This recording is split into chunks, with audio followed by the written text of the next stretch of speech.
On February 27th, 2017, Kellie and Heidi had the privilege of having a conversation with Karl Steyaert. Karl is certified in nonviolent communication and is an expert and practitioner in restorative justice.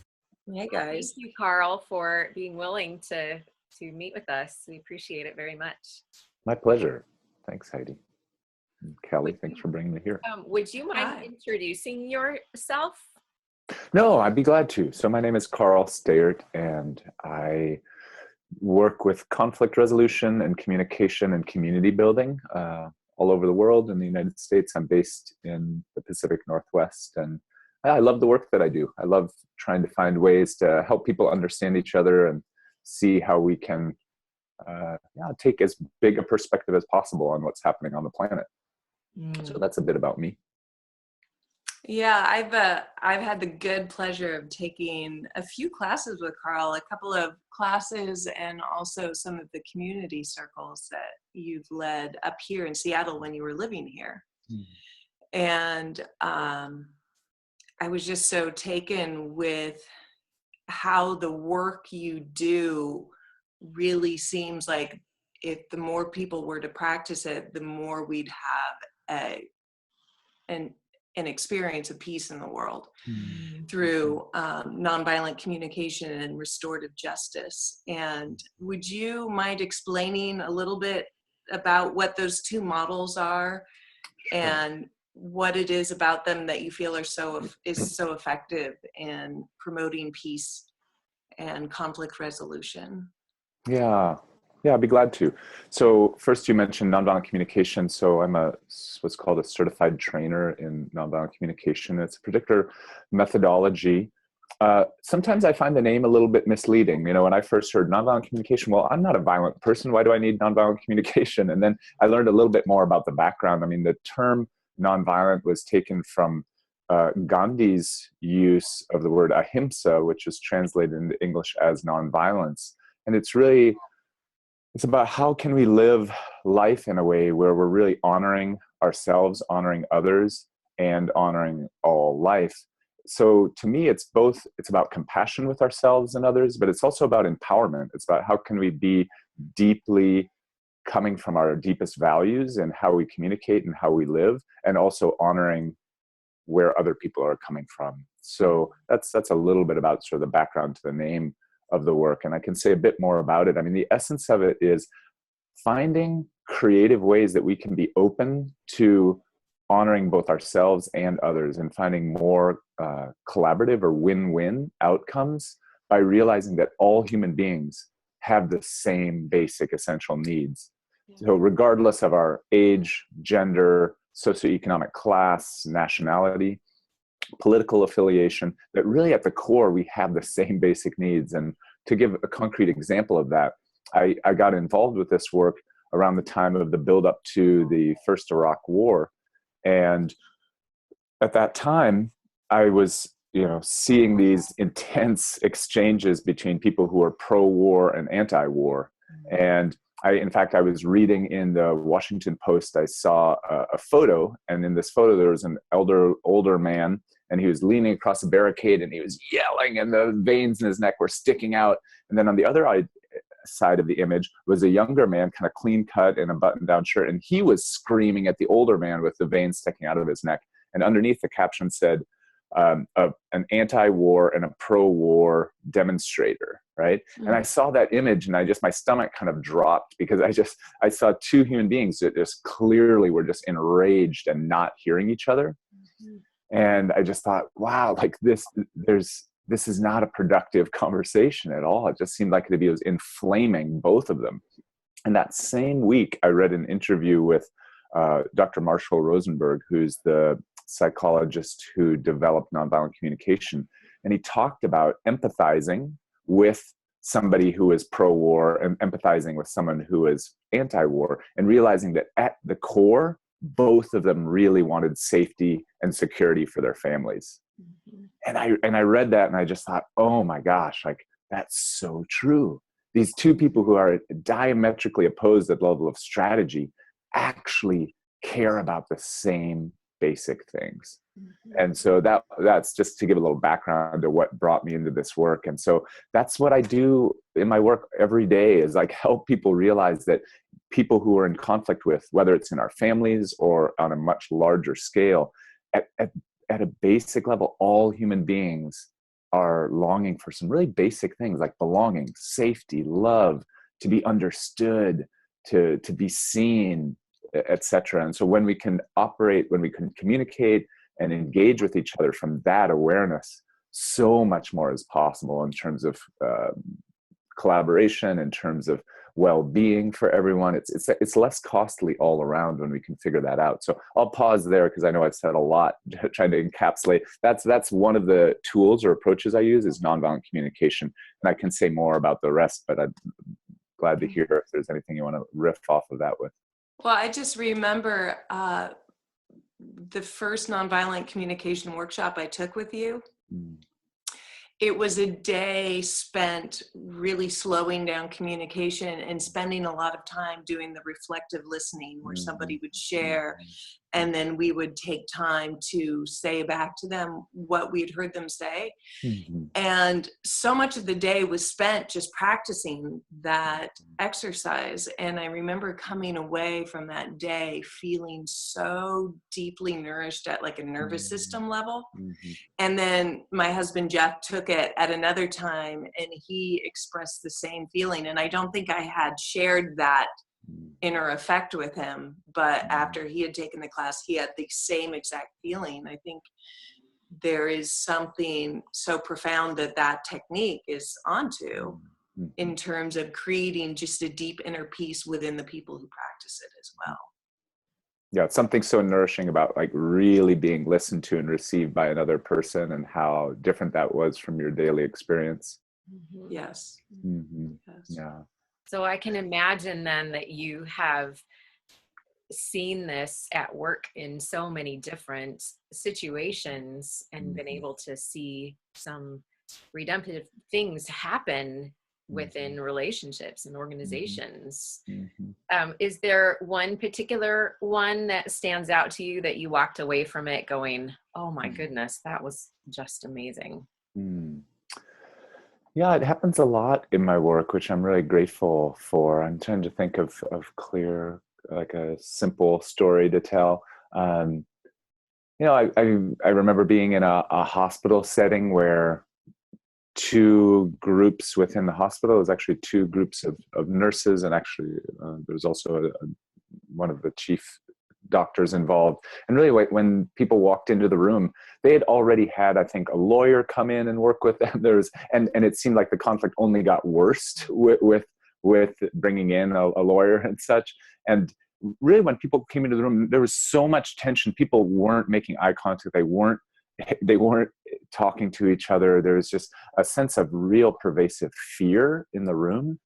And within, about half an hour of dialogue, I mean, this was something that had been going on for over 6 months. And there was just they were beginning to realize the cost of the functionality of this particular medical clinic. And so that's why they began looking for other options. They found me in my work and brought me in. And the first half hour was pretty tough, in the sense that people were having a hard time doing that kind of reflective listening you were talking about, Kelly. And then at a certain point, this was actually using another modality that I work with called restorative circles, a form of facilitating restorative justice through dialogue, but it's based on that same kind of reflective listening. At a certain point, they began to hear each other, and in a way that they had never heard each other before. And one woman was able to say to a colleague, I'm hearing that you really would have liked to been included more and have a sense that you were really kind of seen and understood for your perspective. And like tears immediately began to flow, and suddenly the entire room, just the energy shifted. People who were stone-faced were in tears in some cases. And, by the end of that conversation, everybody was hugging and like planning how they were going to have, lunch with each other and repair, basically over a year of damage in their relationship. So that has come to be kind of a normal experience in my day-to-day life, which I'm really grateful to be a part of. Yeah. That going into the restorative justice model, I remember I had not even been introduced to it until I heard about it from you and took we did some practice sessions in our practice group that we were part of. And I remember when you described it, how outside of the punitive justice model it was. Like, I wasn't even aware that there was a different model of justice than one I had grown up with. And could you speak more to what that model looks like more within restorative justice?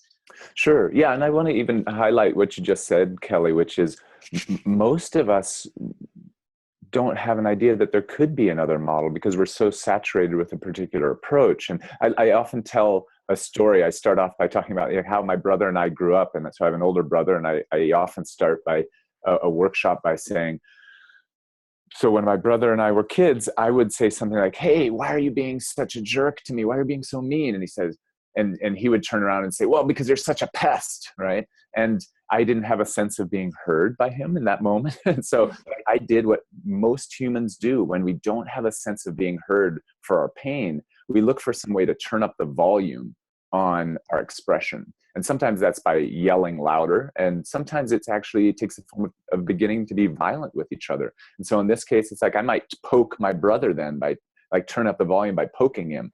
And then he would turn up the volume because he didn't have a sense of being heard, and he would punch me in the shoulder, right? It's his way of turning up the volume. And then I would scream out loud, and my dad would come running into the room, right? And then what do you two guess would happen what would my brother and I do when my dad came running into the room? Blame each other for starting it. And how do you know my family so well? Right? Because that's human nature. Well, and that's what's interesting. Is it human nature, or is it just a remarkably well-known response? I think is a fascinating question, because it's true everywhere I tell that story. Like, I did a workshop yesterday in a community, and they had the same response. I've done this work in Korea, in China, in communities across the United States and corporations, and everywhere I go, people can tell that story of like, yeah, you blamed your brother. But what's interesting is that that's not actually the only human response. Like, people for millennia have actually found other ways to respond, but we have been heavily enculturated, not just in the West now all over the planet, to a particular response to conflict. And I'll just say a little bit more. So the next part of the story is that my dad would then determine who was at fault, who was like the victim, and who was the perpetrator. And he would physically usually punish, like he would hit or spank or, put somebody in the corner on their knees. So like, we had a justice system in our family without ever having we never had a family meeting where we came together. How should we deal with conflict? What's our justice system? But we had a judge. My dad would be the judge, he would be the jury, and he would be the executor of justice. And we used a punishment-based model of dealing with conflict. And we do all know that system because it's saturated in every story we watch in the movie theater, in Hollywood, on TV every night. There's the hero wins by somehow punishing the bad guy, beats them up, or sometimes kills them or puts them in jail. There's that punishment element. And it's also in our school system. It's how we were, how our parents raised us, etc. So it's all around us. But there are other methods. And in fact, we're beginning to learn that the punitive justice system actually doesn't lead to the outcomes we want. I mean, that's what's so striking, is that even though it's so common, psychology and recidivism rates in the prison system indicate that punishment actually leads to really poor outcomes. It leads to people repeat offending. Whereas if you focus on rehabilitation, and there are definitely some great steps toward rehabilitation in the United States. If we look at something like the Norwegian justice system, we see a phenomenally rehabilitative justice system. They are like people, men and women who are incarcerated, are actually welcomed into a warm, loving community where people are seen for their humanity and helped to come back to realizing, okay, wow, why did I make that choice at this time? And how can I make healthier choices? When people have that experience, the outcomes are so much better in terms of not repeat offending. And so there's data on that I'm not going to throw out statistics in this moment, but these other methods based on rehabilitation or restoration, really actually indigenous cultures even have been practicing in some cases. Obviously, it's not what's been practiced throughout all indigenous cultures throughout history. I don't want to oversimplify it. And certainly between different groups, there's often been really violent fighting and warfare, but often within cultures, there have been, for millennia, circles where communities came together to really listen to multiple perspectives and to try to find a healing way forward, something that restores the connection and trust among people. And that's the basis of restorative justice. And it's really something that's only become sort of named and more familiar in the West since the 1970s. And we have it being practiced in the United States in some little pockets, even within the governmental justice system. So there'll be a judge might, for example, give the option of a restorative pathway to a particular case. So it does happen. And yet my belief, and many researchers who have done studies on this, suggest that if we were to be more familiar with this and employing these approaches more widely, the cost decrease would be massive, and in terms of human suffering and well-being, the outcomes would be far better for humanity on multiple measures. So yeah, again, I'm really excited by what's possible there. I'm just so struck with how nonviolent communication and restorative justice seem to exist at different stages along a continuum, where, because we don't generally have the model of restorative justice, we have more of a punitive justice system, like how that shows up in our communication with people who we're in conflict with. Absolutely. There's more of a, I'm going to hammer my side of the argument, and who wins, and how can I beat you down for having something, a viewpoint that I disagree with. Sure. And then how that the far end of the spectrum, that becomes like, I'm going to lock you up for doing something I disagree with, instead of like, okay, let's have a, communication about a creative way that we can get our needs met here. Yeah, no, I love what you're saying. I guess I'd love to maybe bounce off of a couple things you said that I think are really important. So absolutely. I mean, these patterns of how we deal with conflict, as I said, from our childhood up, if we're saturated in a certain approach to conflict, we're going to unconsciously reproduce that. And I've done that myself, it's like, and I still, can have plenty of reactive moments where someone does something and I want to make them wrong, and I want to attack back, and I want to have my perspective win. And fortunately, we can retrain ourselves. And I don't do it to be a nice person or to be, I do it because I actually really prefer the outcome. It's actually much healthier for me. I feel happier, I feel healthier, and I have much better relationships with other people because of it. And fortunately, we're seeing that in workplaces. We're seeing that I was actually fascinated to see, I think it was a Harvard Business Review article describing how more and more in corporations, leadership is being rewarded far more for cooperation, for collaboration, for empathy. Those are skills that are more and more being recognized and valued at all levels of society, rather than sort of the dog eat dog, I'm going to beat down the competition kind of approach, which, I think was more sort of seen as the way to be a strong leader in past decades.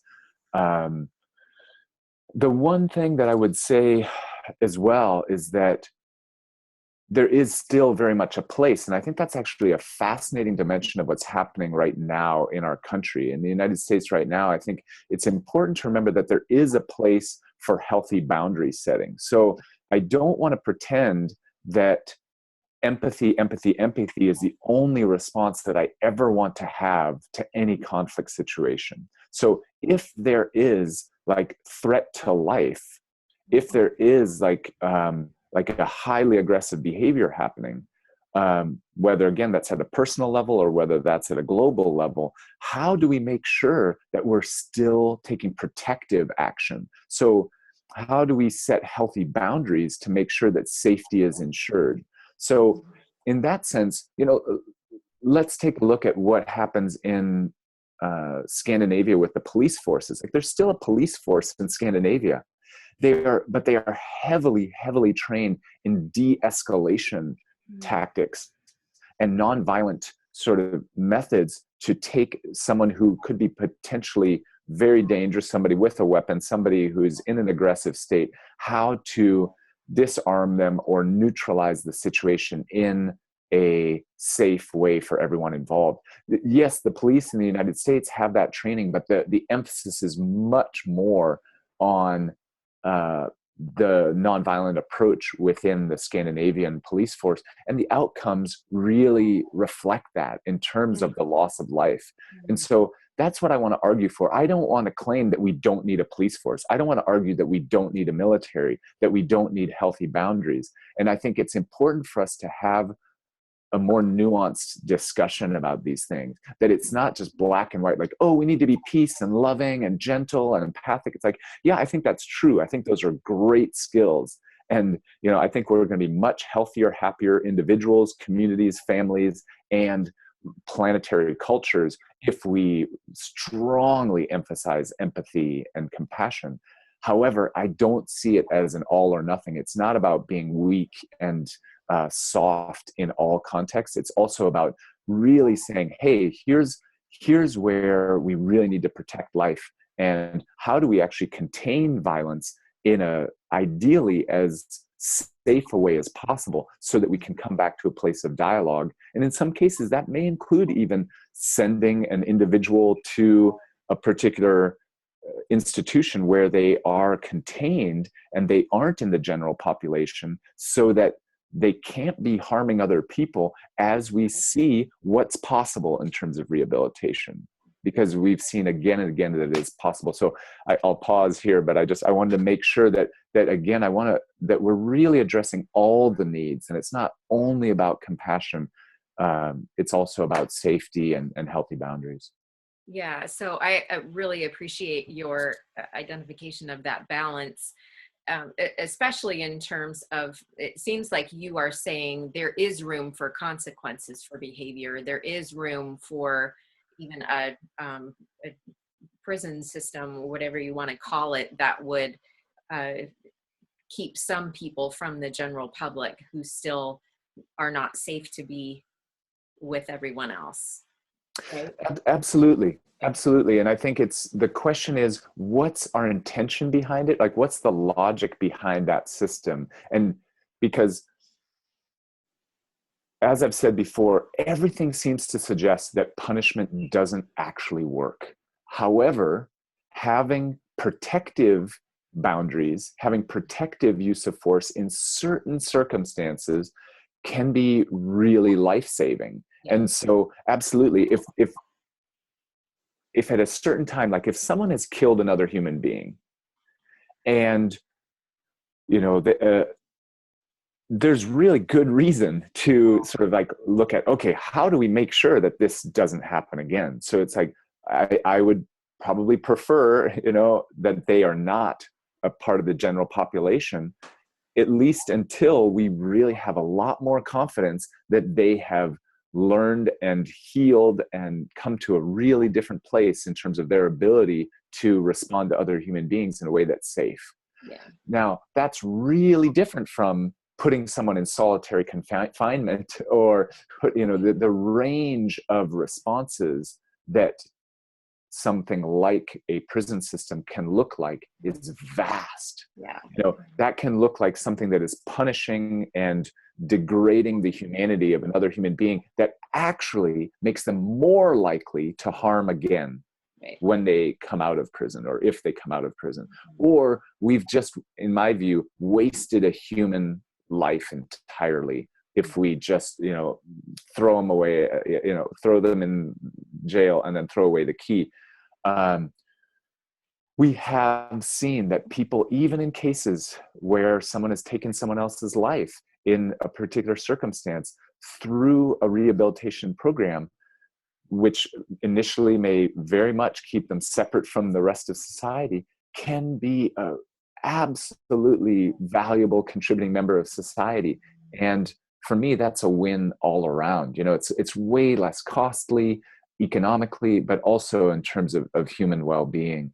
And it also, to me, is a good reminder. Like, I've worked in the prison system.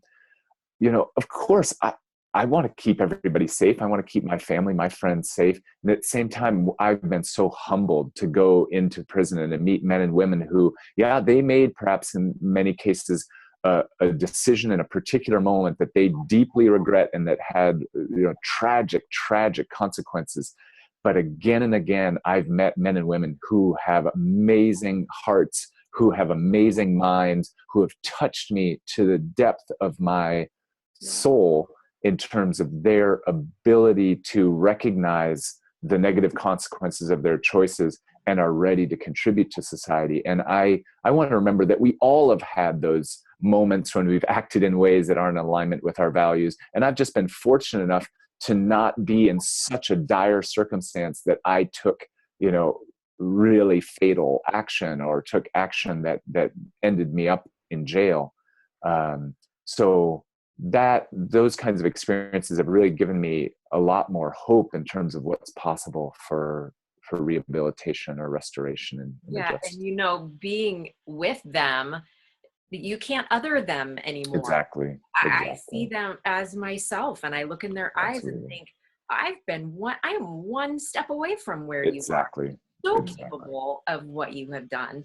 And they're not other. And I feel so much empathy and compassion for them and the situation that they find themselves in.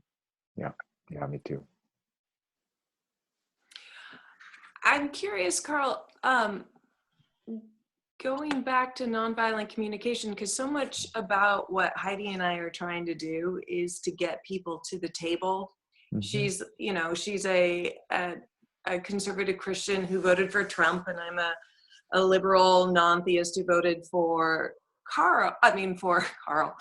Hillary. And it's interesting, particularly in Seattle, to talk with my fellow progressives and hear how some of them still are not wanting to come to the table and even have conversations with people who voted for Trump.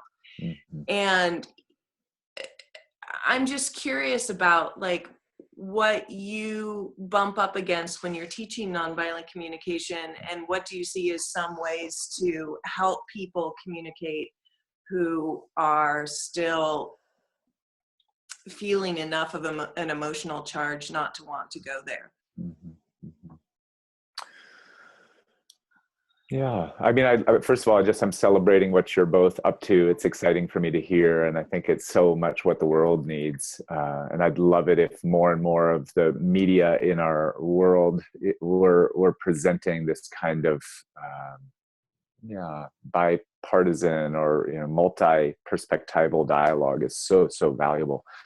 In my experience, starting off with empathy before education is one of the sort of phrases that I like to keep in mind. So to help people open up to another perspective, they usually need to be heard a bit themselves. Yeah. So that's where I start, is regardless of where someone's coming from, can I be open and present to their perspective?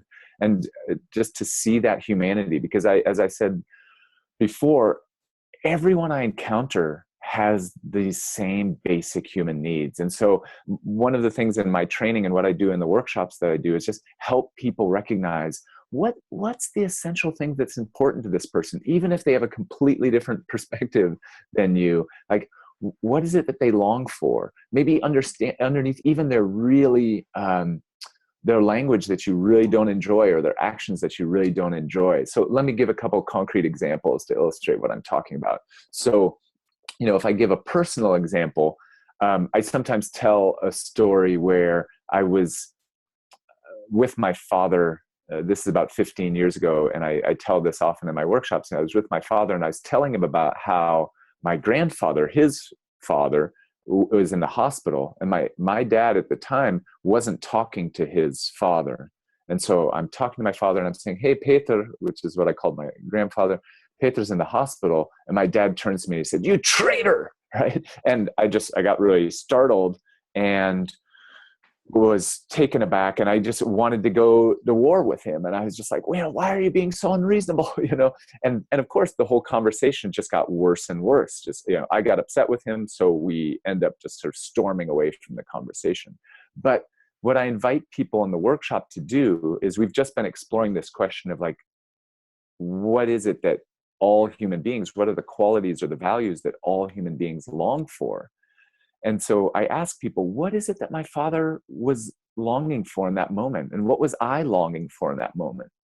And what were we each feeling in that moment? And consistently, when I ask people that, they're able to guess, like, "Karl, yeah, I guess you were feeling really startled because you really wanted some understanding about what was happening for your father. And were you wanting maybe some kindness and some care?"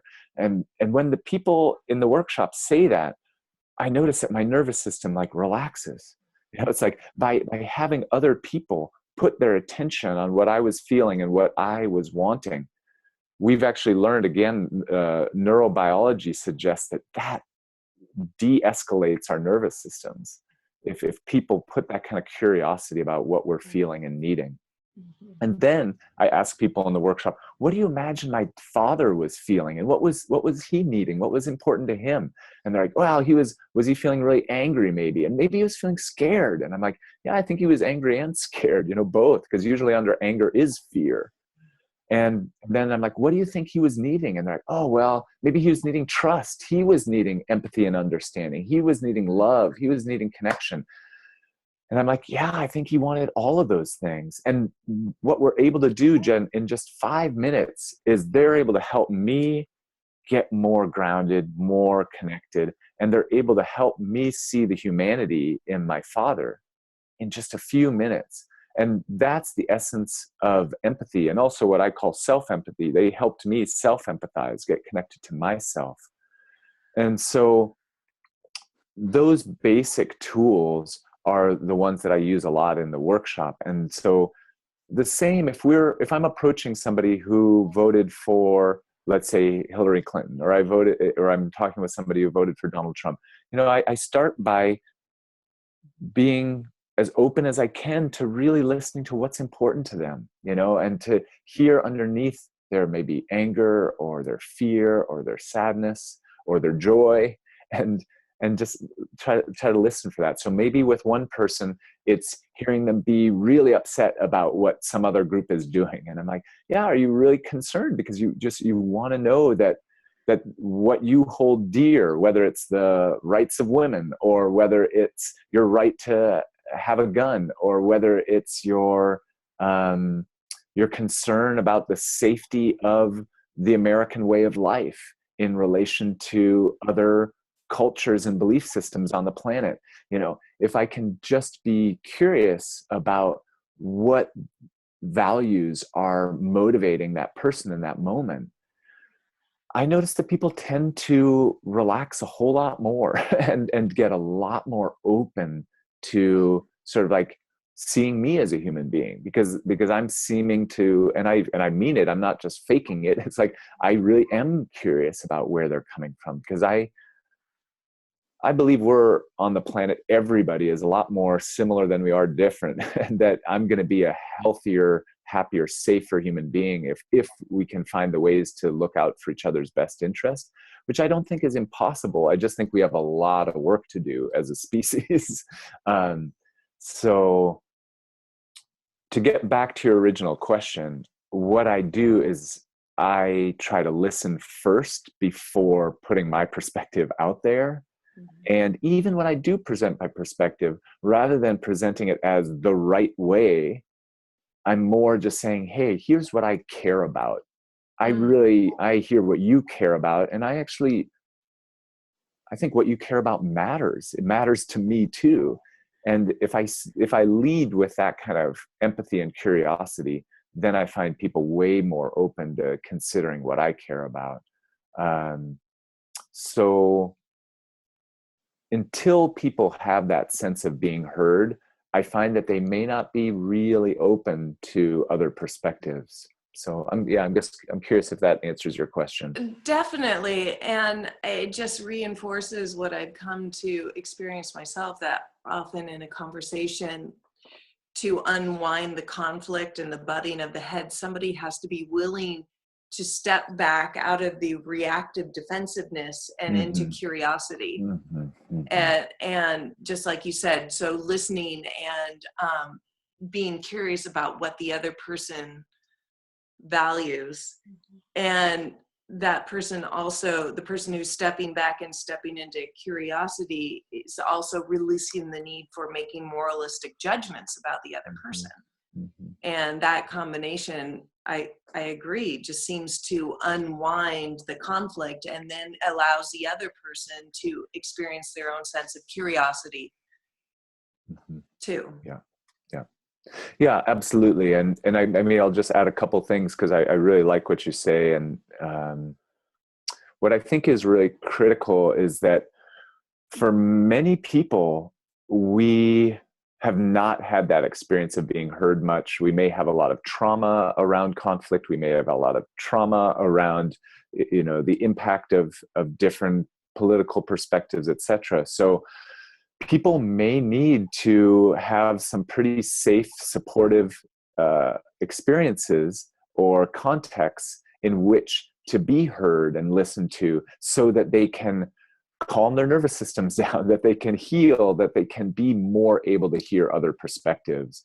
And so in some cases that's therapy. I think that's actually, especially if it's therapy that not all therapy is helpful equally in my view, and maybe some of it isn't actually all that helpful, but it doesn't have to be therapy. It could be, it could be a book group. It could be a church group. It could be just spaces where we listen to each other, not just to reinforce each other's stories, not just to say, hey, we're right and they're wrong, but spaces where we can be listened to connect more deeply to what we care about in a way that ultimately can serve us in building bridges toward all people. I think is a really powerful thing to realize, not so much reinforcing what separates us, but listening to each other so that we can find the ways that bring us closer together. I think that's a tremendously valuable thing. And we might initially do that among people who have a similar perspective to us. But I think what's key is, how do we not just stay in our own little bubble, which unfortunately in some ways, like the internet and Facebook, seem to be a little bit designed to reinforce. And I think it's one of the big challenges technologically is for us to think about, how do we not just create media bubbles which reinforce a particular perspective, but find ways that we can consider, wow, how is it that this other group, like what's going on for them that they have that perspective, and to try to move in that direction of opening and listening. Yeah, I think it takes great intentionality to seek that out. Kellie and I have talked about that quite a bit, because in our relationship, we have realized that we live in our own little bubbles, and we surround ourselves with people who believe like we do, and we read media stuff that reinforces what we believe. And so since this whole thing has come about in November, she and I have started to intentionally try to read each other's stuff, read each other's media, and talk to other people. And but I do think it takes intentionality for all of us. Yeah, absolutely. I'm excited to hear about that practice. I think we'd all be really well served by more of that. So, Karl, I'm so pleased that you had time to talk to us today. Heidi, do you have any more questions?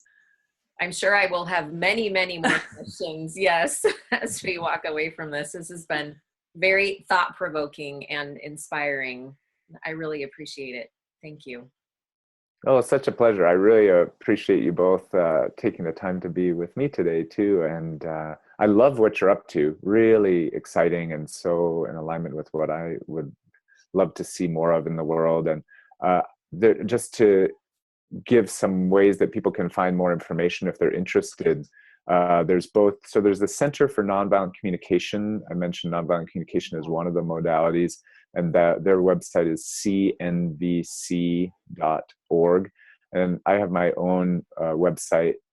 People can certainly find me via my name. If you Google my name, there's not many people with that name spelling out there, so you can track me down that way. But there's also, I have a website that's the Cultural Catalyst Network, which is www.culturalcatalyst.network.com.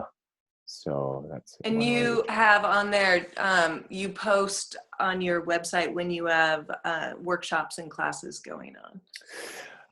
I do occasionally. These days, a lot of my work has been more private, and so I haven't had as many public things recently, but I will be in the coming months putting up a new round of things. And if folks want to get on a mailing list or something, they can also just send me an email on the contact page there, and I'll put people on a mailing list for future events and things like that. Yeah, I'm glad to be of support to folks in any way I can. Yes. Thank you. Thank you so much. No, you're welcome. Bye-bye, Kelly. Bye-bye, Heidi. Thank you. Bye-bye.